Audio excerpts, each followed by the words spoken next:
पियवा मिलल बकलोले सखी, चोली के हुक नहीं खोले सखी। पियवा मिलल बकलोले सखी, चोली के हुक नहीं खोले सखी।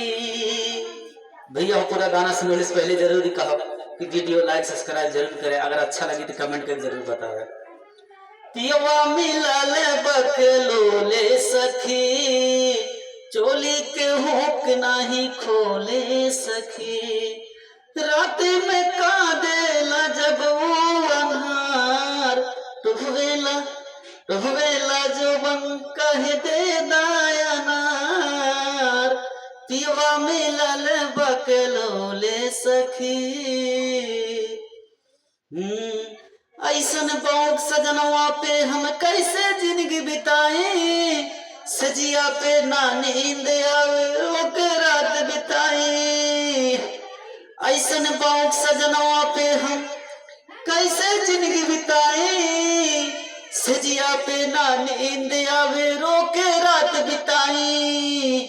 हरे चढ़ली जवानी हमर कैलस बेकार, चढ़ली जवानी हमर कैलस बेकार। टोला जोबन कह दे दायनार, रात में का देला जब वो अन्हार।